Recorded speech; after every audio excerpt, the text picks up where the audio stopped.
Saludos, pues ya estamos aquí de vuelta. Vamos a ver si esta vez consigo cumplir mi objetivo de hacer vídeos concisos y entretenidos. Los que sigáis mi blog desde hace mucho tiempo, mi blog guerraspostmodernas.com, habréis visto que una de las cosas que más me motiva a escribir, que me hace que me sienta delante del teclado y me ponga ya a escribir de forma furiosa, es leer un texto, puede ser un libro, puede ser un artículo, que me hace echarme las manos a la cabeza y me diga, pero madre mía, ¿pero en qué estaba pensando el que escribió esto? Y entonces yo escribo una réplica en la que señalo pues los errores o bien los sesgos ideológicos del autor. Y eso, ir a la contra es decir, madre mía, es que no es así, es que no es así. Es una de las principales motivaciones que he tenido siempre para escribir y para explicar, para contar eh, cómo va el mundo. Y esa sensación que he tenido siempre, pues la he vuelto a tener hace poco viendo los análisis que se han hecho en España sobre los acuerdos de paz entre Emiratos Árabes Unidos y el Estado de Israel. Acuerdos que se firmaron el 15 de septiembre, el pasado 15 de septiembre, en la Casa Blanca. Me quedé con la sensación de, madre mía, aquí, pero nadie está, es que nadie ha entendido de qué va este acuerdo, todo lo que significa, todo lo que representa, todo el potencial que esto tiene. Nos hemos quedado con los artículos diciendo pues que eran malos, que eran unos acuerdos feos, que eran unos acuerdos inútiles, que eran... Incluso he llegado a leer que había sido un fracaso de Donald Trump. Bueno, yo creo que estos acuerdos tienen un potencial enorme, son muy significativos, son muy importantes y eso va a ser el tema de hoy. Vamos a ver si lo consigo explicar de una forma entretenida y sobre todo concisa. Vamos a ello, venga, dentro cabecera.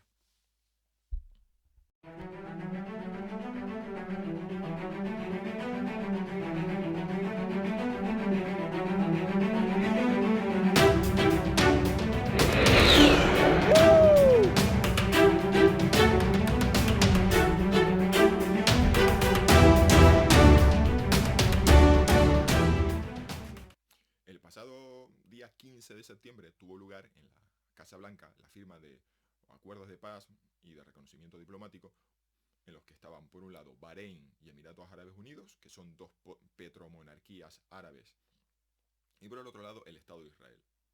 Se trata pues, de un acontecimiento internacional pues, muy relevante porque hasta ahora Israel solo había firmado la paz con dos países árabes y además países vecinos. Uno había sido Egipto en 1979, los acuerdos de Camp David, 6 años después de la guerra del Yom Kippur, y los otros acuerdos fueron con Jordania, después de la cumbre de Madrid y los acuerdos de Oslo. Y en todo este tiempo, pues estamos en los acuerdos de Jordania, si mal no recuerdo, fueron para allá por el 94, pues no había habido ningún avance diplomático en este sentido. Da la casualidad que dos de los grandes protagonistas de estos acuerdos, Israel y Emiratos Árabes Unidos, son dos países que conozco, son dos países que he visitado, son dos países que posiblemente sean a los que más presto atención de todo Oriente Medio. Y pues se da la circunstancia de que el pasado mes de noviembre yo fui a Dubái con motivo del Dubai Air Show, que es una feria de la industria aeroespacial, pues de las más importantes, una de las ferias más importantes del mundo. Y a la vuelta me llamó mucho la atención que la gente me decía cosas del tipo, ay, pero ¿no sentiste miedo yendo a un país de Oriente Medio? Yo que había estado allí, que aquello es una fantasía cyberpunk de edificios que parecen sacados de Blade Runner o de Akira, donde hay pues en fin, una tranquilidad, digamos, una seguridad enorme. Podéis echar un vistazo en la historia de Emiratos Árabes Unidos. Yo creo que apenas ha habido atentados terroristas, los niveles de criminalidad son bajísimos.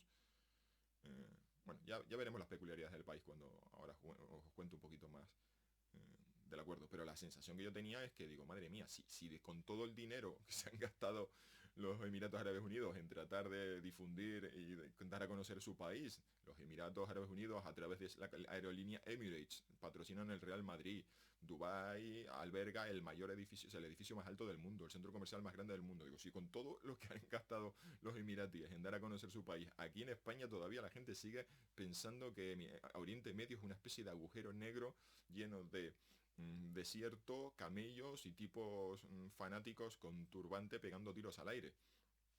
Nada más lejos de la realidad. Así que me parece que tenía que decir, llegué a la conclusión de que cuando grabase este vídeo tenía que ir por lo básico, empezar por lo básico.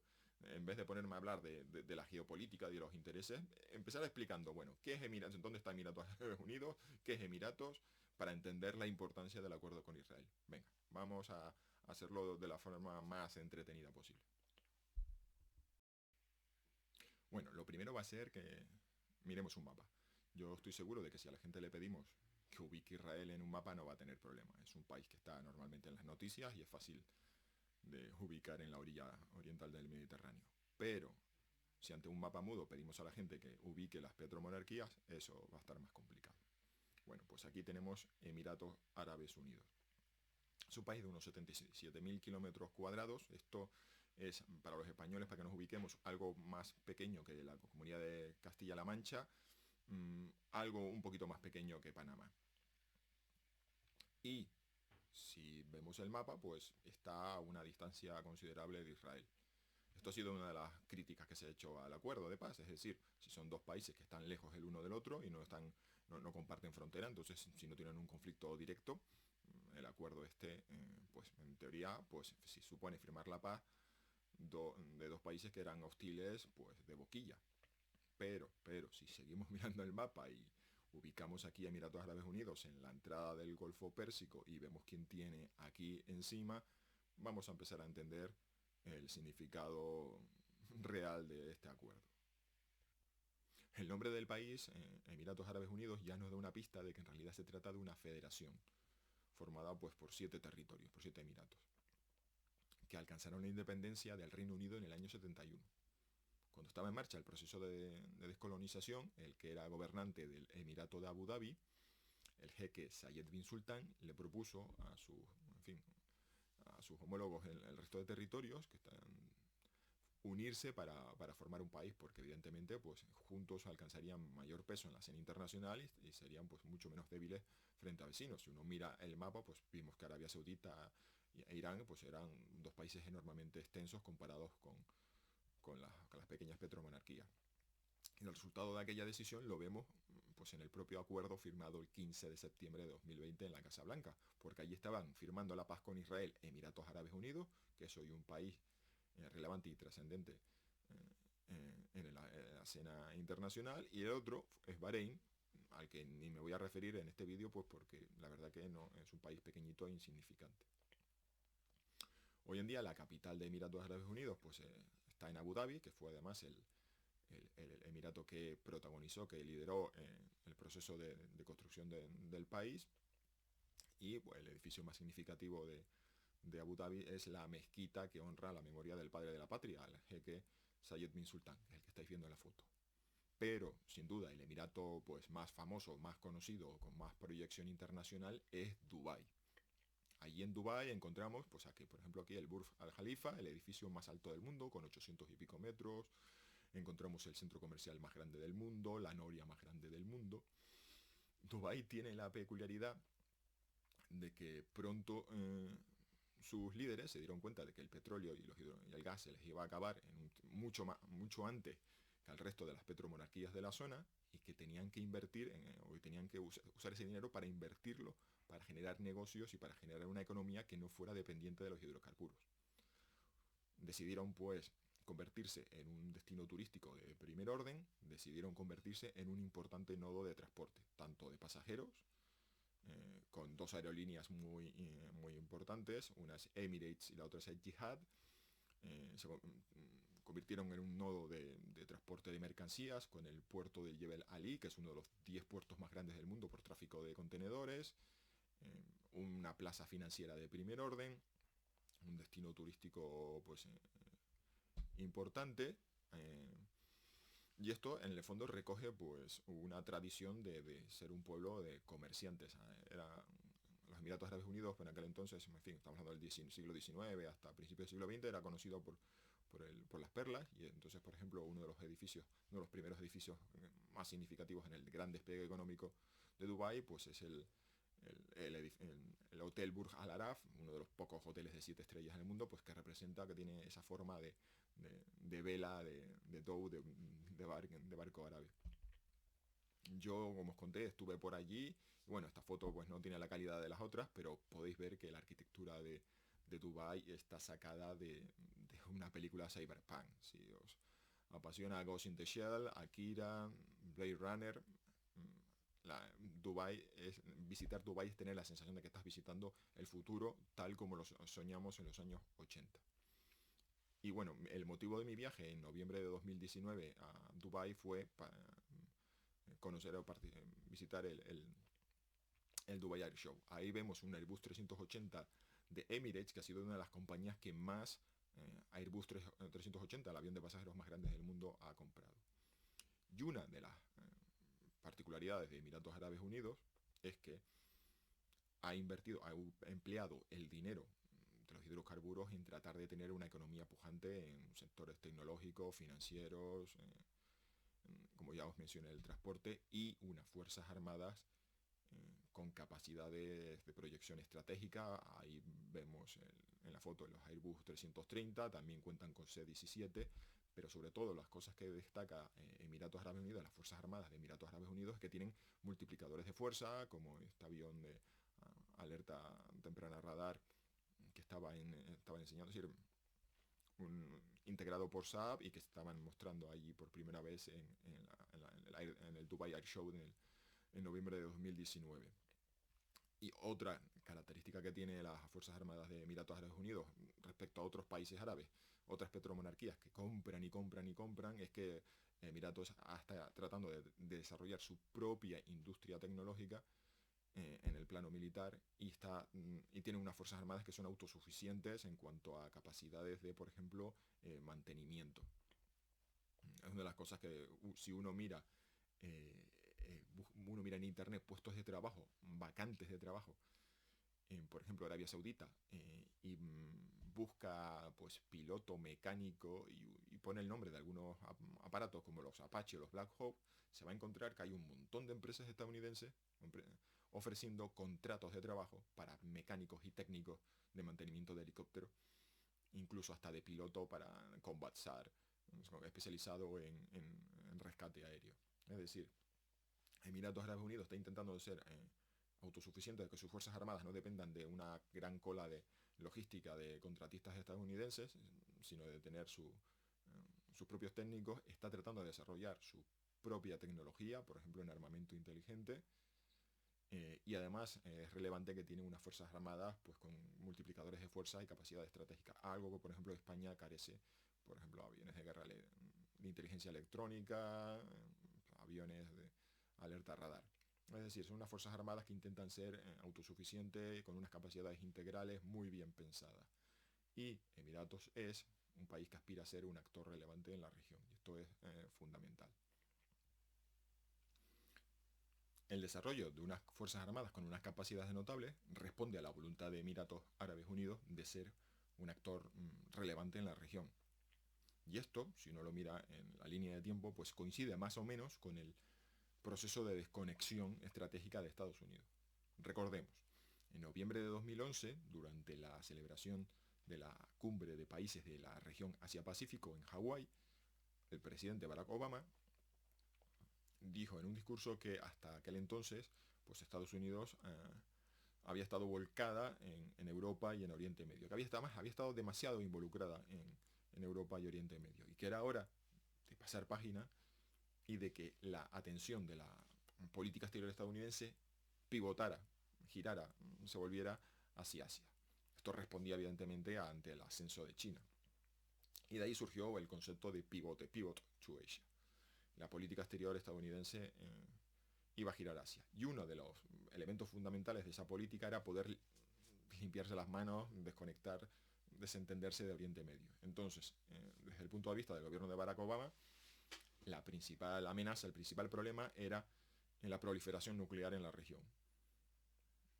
Un Irán con armas nucleares es un Irán atrincherado, con una disuasión nuclear que impide, o sea, que le permite ser más agresivo, sabiendo que las respuestas de sus enemigos tienen que ser limitadas porque Irán cuenta con capacidad nuclear. Por tanto, lo que había que hacer era conseguir a toda costa que Irán renunciara a las armas nucleares, y eso supuso, por ejemplo, que en los acuerdos nucleares se liberaran un montón de fondos que estaban congelados.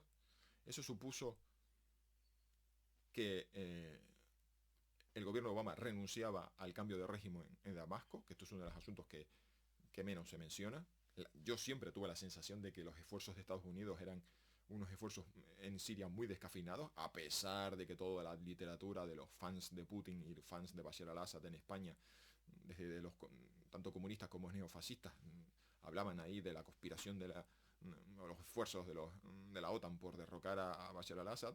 En realidad Estados Unidos tuvo siempre un papel muy secundario en la guerra de Siria, solo intervino para frenar la ofensiva del Estado Islámico sobre Kobane y a partir de ahí pues apoyar mediante apoyo aéreo, eh, es decir, apoyar los esfuerzos de los kurdos sirios para luchar contra el Estado Islámico, y aquello iba, ya que decir, el papel de Estados Unidos en la guerra de Siria iba supeditada a las negociaciones nucleares con Irán, y está clarísimo que Irán puso sobre la mesa de que parte de las contraprestaciones estadounidenses por que Irán renunciara a la arma nuclear estaba que Estados Unidos no hiciera lo mismo que en Libia, es decir, que no influenciara decisivamente en el resultado de la guerra. El acuerdo nuclear con Irán fue muy mal recibido en Israel y Emiratos Árabes Unidos, porque si uno mira los detalles del acuerdo, pues no es un acuerdo definitivo. Irán lo que hace es comprometerse a no desarrollar el arma nuclear de aquí a un tiempo, se compromete a no trabajar intensivamente en el desarrollo de unas capacidades, con lo cual pues siempre te puedes quedar con la duda de, bueno, ¿quién te dice a ti que Irán no está trabajando secretamente en el desarrollo de capacidades nucleares? Es por muchos mecanismos de comprobación que se puedan establecer, siempre queda ese velo, esa duda de quién nos dice a nosotros que Irán no está desarrollando en alguna instalación secreta capacidad, es decir, le permite la observación y la inspección de las instalaciones conocidas, pero no sabemos si hay unas instalaciones secretas por ahí. ¿No? Es decir, es un acuerdo que se basa en la buena fe de las partes. Y una vez que se firmó el acuerdo nuclear, pues Irán vio cómo se descongelaban un montón de fondos que estaban en bancos occidentales, vio cómo se abría, el país quedaba abierto pues para negocios que hacen ahora pues más complicado, porque si hay empresas occidentales que instalan, crean, fabrican, montan una refinería en Irán, pues dar marcha atrás, aplicar sanciones ahora es más complicado. Bueno, pues se pueden imaginar. Emiratos Árabes Unidos, Israel, muy preocupados por el acuerdo nuclear, muy preocupados por el expansionismo iraní. Irán es un país que está participando en la guerra de Yemen, su mano se ve, está implicado en Irán, en Irak, que diga, en Siria, lo tenemos en Libia, en fin, si uno pone, bueno, de hecho había un ministro iraní que presumía de que la bandera iraní estaba ondeando ya en 4 o 5 capitales, que había ya como un montón de capitales, se venía a decir que la mano iraní era tan larga ya que controlaba o que estaba detrás, sostenía a varios gobiernos en la región. Y entonces, pues aplicando la máxima, el enemigo de mi enemigo es mi amigo, pues esto ha hecho que Emiratos Árabes Unidos e Israel vean que tienen más cosas, comparten más cosas que las separan. Y pasemos a otro tablero geopolítico. Este está en el Mediterráneo Oriental. Resulta que hace unos años se descubrieron importantes yacimientos de gas natural en el fondo del mar, tanto en la zona económica exclusiva de Egipto y de Israel. Estos dos países, recordemos, firmaron la paz en el año 79 y bueno, no ha sido un acuerdo del que los egipcios estén especialmente orgullosos, pues porque el resto de países árabes pues les reprochaban haber hecho la paz con Israel. Pero en la práctica esto suponía, uno, compartir información en materia de seguridad. Ambos, por ejemplo, están preocupados por el auge del Estado Islámico en la península de Sinaí. Y dos, una serie de acuerdos económicos en los que entraba pues los israelíes iban a hacer turismo a Egipto, los egipcios le vendían hidrocarburos a Israel. O sea que había ya un antecedentes de acuerdos y de trabajo y de relaciones económicas previas. Entonces, cuando cada país descubrió yacimientos en el fondo del mar, pues lo tuvieron relativamente fácil para ponerse de acuerdo. A esto se sumó la República Grecochipriota. Y estos tres países, República Grecochipriota, Israel y Egipto, formaron lo que se llamaba el Triángulo de la Energía. La idea era, cada uno ha encontrado en el fondo del mar yacimientos, pero esto no tiene valor si no es fácil de vender. Entonces, por un lado, se decidió construir un gasoducto que conecte estos yacimientos con Europa, vía Grecia. Y luego trazar otro gasoducto hacia el sur que llegue a la costa de Egipto y allí se monte una planta de procesamiento de gas natural para el caso de que, bueno, pues si alguno de los países implicados en este negocio, pues tiene de este acuerdo, consigue o tiene clientes mucho más allá, más lejos de Europa. Entonces, pues en vez de vender, si la manera de comercializar es bien por un gasoducto o bien en una planta de procesamiento en el que se enfría el gas, se pasa a estado líquido y se mete en un buque con unos equipos especiales y se manda pues a la otra punta del planeta. Bien, es decir, había un acuerdo previo de trabajo fantástico, estupendo, un caso inédito. Y esto ha llevado más a la buena noticia de que la cooperación y los vínculos económicos y los planes de explotación de esto se ha extendido a países de la región, Jordania y la Autoridad Palestina. O sea, en un caso sin precedentes de cooperación y colaboración entre países de la región, el pasado martes, día 24, Egipto, Israel, República Grecochipriota, Grecia, Jordania y la Autoridad Palestina constituyeron una organización regional llamada el Foro del Gas del Mediterráneo Oriental. Estupendo, fantástico. Pero, como no podía ser menos en Oriente Medio, esto tiene una pega, y es Turquía. Miremos el mapa. Resulta que todos estos planes se basan en las proyecciones que hacen tanto Grecia como República Grecochipriota en su zona económica exclusiva. Se trazan las 200 millas náuticas, o sea, más allá de zona de influencia. ¿Qué pasa? Que Turquía se queja, reclama de que las zonas económicas exclusivas que emplean tanto Grecia como República Grecochipriota están basadas en una serie de acuerdos firmados después de la Primera Guerra Mundial y que a Turquía, heredera de una de las potencias perdedoras de la Primera Guerra Mundial, el Imperio Otomano, se le impusieron. O sea, Turquía dice que las líneas de fronteras marítimas son el resultado de unas imposiciones por la fuerza después de la Primera Guerra Mundial y que son injustas y que no las reconoce y que ellos trazan sus propias líneas de fronteras marítimas y se comportan como si esas fronteras fuesen las reales. Entonces hemos encontrado a patrulleras de guardacostas turcas echando de las aguas que ellos consideran que son suyas pues a un buque israelí. Hace poco mandaron a un buque de prospección del fondo marítimo para hacer pues exploraciones al Mediterráneo, los turcos, metiéndose en aguas que el resto de países consideran que no son suyas. Hay una crisis en el Mediterráneo oriental. Y allí donde está Turquía, pues resulta que en el bando opuesto siempre encontramos a Emiratos Árabes Unidos. Lo encontramos en el bando opuesto al que apoya a Turquía en Libia y lo encontramos en esta ocasión, nos encontramos que Emiratos Árabes Unidos está del lado de los enemigos de Turquía, en este caso de Grecia. Así que tenemos que el martes 24 de septiembre, el mismo día que en el Cairo se estaba firmando la constitución de la Organización Regional del Foro del Gas Natural del Mediterráneo Oriental, ese mismo día aterrizaba en Creta el general jefe de las Fuerzas Armadas de Emiratos Árabes Unidos para visitar el despliegue militar de Emiratos en Creta. Los emiratíes, en este contexto de crisis entre Grecia y Turquía y la República Grecochipriota, los emiratíes están del lado de los griegos. Y recordemos, es el mismo bando, el mismo grupo, en el que está también Israel. Es decir, si uno mira los tableros geopolíticos de Oriente Medio, por un lado están la rivalidad que tiene Arabia Saudita y Emiratos Árabes Unidos con Irán, en la que Israel es también enemigo declarado desde Irán, así que era evidente que era inevitable en el largo plazo que Israel y Emiratos Árabes Unidos se unieran. Y por el otro lado tenemos en el Mediterráneo Oriental a Turquía, el expansionismo turco, el neotomanismo, enfrentándose a un bloque en el que están Israel, Egipto, Grecia y República Grecochipriota. Así que vemos que Israel y Emiratos Árabes Unidos estaban en dos bloques geopolíticos compartiendo los mismos, al menos en dos tableros geopolíticos compartiendo enemigos.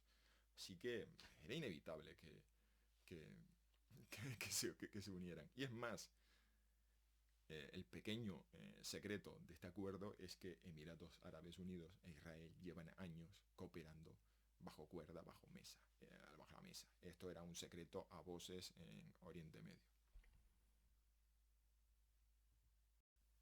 En definitiva, el potencial de este acuerdo es enorme, tanto en su vertiente geopolítica, tanto en su vertiente social.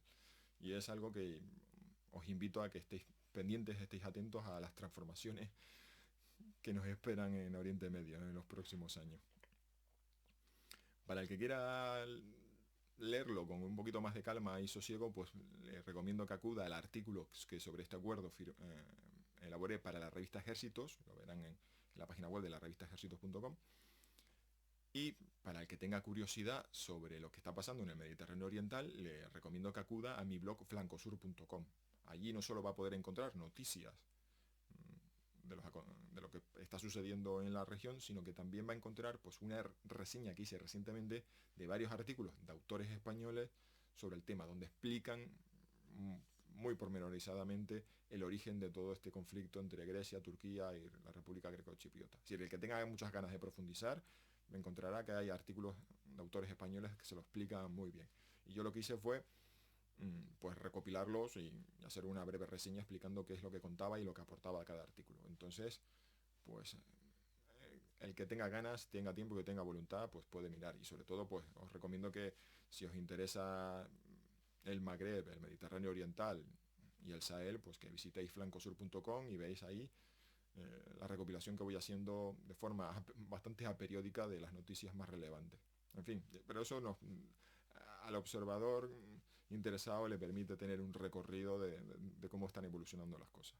Y en fin, y por supuesto, cómo no, que le echéis un vistazo a mi blog principal, que es rasposmodernas.com. Bueno, espero, no he hecho el cálculo todavía de cuánto ha sido el resultado final de este vídeo, pero espero haber sido mucho más conciso que en el vídeo anterior, que fue de 1 hora, madre mía. Y sobre todo que el nuevo formato, introduciendo mapas y fotos y enseñándoles las cosas, más que hablando de ellas, para que la veáis con vuestros ojos, pues que sea muchísimo más ameno. Espero que os haya gustado y una cosa, el que tenga ganas de proponerme temas, encantadísimo, porque a veces uno no sabe tampoco qué es lo que uno puede tener inquietudes personales, pero resulta que ahí fuera la gente está necesitada de que le expliquen cosas que a lo mejor a uno le parecen obvias o resulta que le parecen que son, en fin, ya sabidas. Pues nada, hasta la próxima.